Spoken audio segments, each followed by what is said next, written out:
मुसलमानों के दीनी मामले में दखलंदाजी करने का बीड़ा कुछ संघी मानसिकता से जुड़े हुए लोगों ने अपने कंधे पर उठा लिया है और उसका बखूबी साथ दे रहा है गोदी मीडिया, जो कल तक ये तस्वीरें दिखाता हुआ अपने चैनल पर नजर आया कि साहब देखिए 3 तलाक के बाद अब मुस्लिम महिलाओं को सुप्रीम कोर्ट में इस चीज से राहत मिलेगी, क्योंकि इससे पहले यही मीडिया था जो हिजाब के बारे में भी तमाम तरह की बातें बोलता हुआ नजर आया।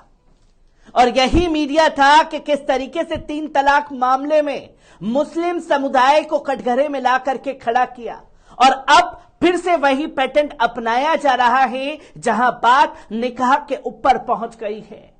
आदाब, नमस्कार, अस्सलाम वालेकुम नाजरीन। पल पल न्यूज के न्यूज रूम से मैं हूं आपके साथ नदीम अकरम।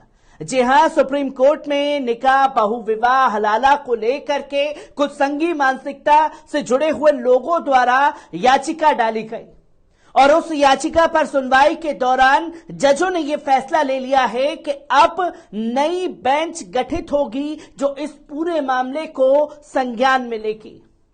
किस तरीके से तस्वीरें सुप्रीम कोर्ट से सामने आई हैं, एक बार इस पूरी रिपोर्ट पर नजर डालते हैं। निकाह, हलाला और बहुविवाह के संवैधानिक वैधता को चुनौती देने वाली याचिका पर सुनवाई के लिए सुप्रीम कोर्ट 5 जजों की संवैधानिक बेंच का गठन करेगा।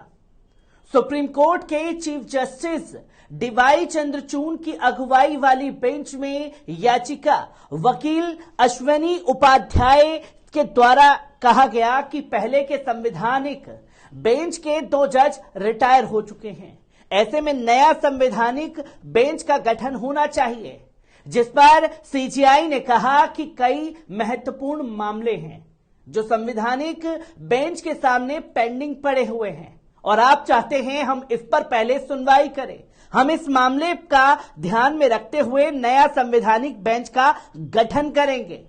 पिछले साल 30 अगस्त को सुप्रीम कोर्ट के 5 जजों की संवैधानिक बेंच ने एनएचआरसी, एनसीडब्ल्यू और नेशनल कमीशन फॉर माइनॉरिटी को पक्षकार बनाया गया था और इस पर जवाब मांगा गया था।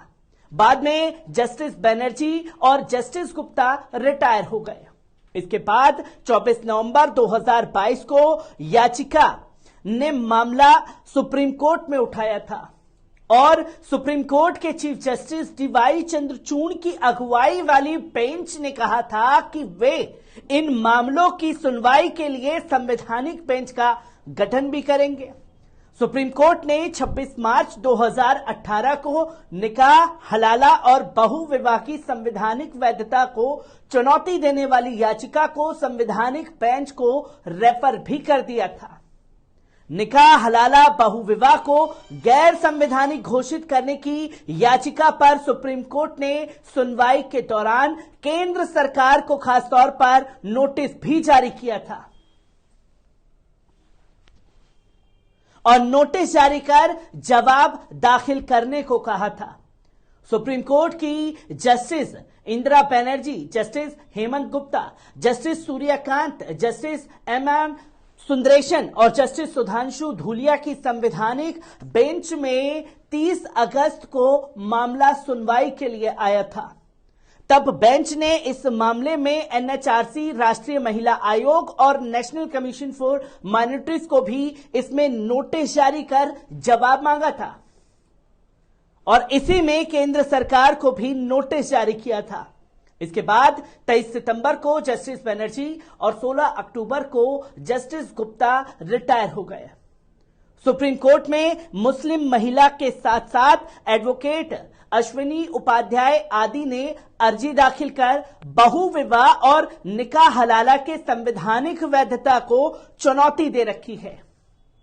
वहीं इस पर जमीयत उलमाए हिंद ने दखल याचिका दायर की हुई है और मुस्लिम प्रैक्टिस को सपोर्ट किया हुआ है, जहां सुप्रीम कोर्ट में दाखिल याचिका में साफ तौर पर कहा गया है कि मुस्लिम पर्सनल लॉ यानी कि शरीयत एप्लीकेशन एक्ट 1937 की धारा 2 को गैर संवैधानिक घोषित किया जाए, क्योंकि इसके तहत बहु विवाह और निकाह हलाला को मान्यता दी जाती है। 3 तलाक को गैर संवैधानिक घोषित किए जाने के बाद निकाह हलाला और बहु विवाह के संवैधानिक पहलू को सुप्रीम कोर्ट भी परखेगा। गौरतलब है कि सुप्रीम कोर्ट 22 अगस्त 2017 को एक बार में 3 तलाक को गैर संवैधानिक घोषित कर चुकी है, जिस पर चीफ जस्टिस के सामने दलील दी गई थी कि पहले की 5 जजों की संवैधानिक बेंच ने 3 तलाक के गैर संवैधानिक घोषित करते हुए निकाह हलाला बहु विवाह को मुद्दे को ओपन छोड़ रखा था।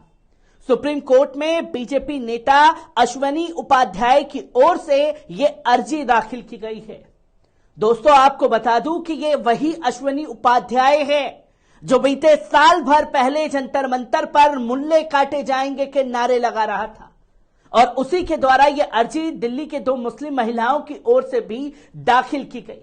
अश्वनी उपाध्याय के अलावा एक्टिविस्ट नाइस हसन, विक्टिम रानी शबनम, हैदराबाद की advocate M Mohsin, victim Nafisa Khan Farzana, Kiran Singh social activist और समीना बेगम की ओर से याचिका दायर की गई है। अब जो लोग सुप्रीम कोर्ट में खास तौर पर पहुंच रहे हैं, अश्वनी उपाध्याय भारतीय जनता पार्टी से बिलोंग करते हैं और भारतीय जनता पार्टी को कोई नया मुद्दा चाहिए जो कि 2024 की नैया उनकी पार लगवा सके। क्या सुप्रीम कोर्ट इन चीजों को देखेगा कि जो लोग अर्जी डाल रहे हैं उनका पीछे का बैकग्राउंड क्या है? और रही बात निकाह हलाला और बहु विवाह की, रिपोर्टिंग के दौरान कई राज्यों में मैं घूमा, कई जगह बहु विवाह की तमाम तस्वीरें लोगों के सामने आई, और आज भी कई राज्य ऐसे हैं जहां बहु विवाह होता है, जहां बचपन में ही विवाह कराने का प्रचलन जो है वो चल रहा है। चाहे राजस्थान हो, चाहे बिहार हो, तमाम जगहों से ये तस्वीरें आती हैं, और ये तस्वीरें मुस्लिम समुदाय के घरों के साथ साथ दूसरे समुदायों के घर से भी आती हैं। क्या उन चीजों को भी सुप्रीम कोर्ट में समक्ष किया जाएगा? क्या उन पीड़ित हिंदू महिलाएं, बेटियों को भी सुप्रीम कोर्ट में लाया जाएगा जिनका विवाह बचपन में करा दिया गया था? इन पहलुओं पर सवाल बार बार उठ रहे हैं, और बार बार क्यों सिर्फ मुस्लिम समुदाय को ही टारगेट करती हुई तमाम चीजों को सुप्रीम कोर्ट में उठाया जा रहा है। मैं हर एक तस्वीर को आप लोगों के साथ साझा कराता रहूंगा। दीजिए इजाजत, शुक्रिया।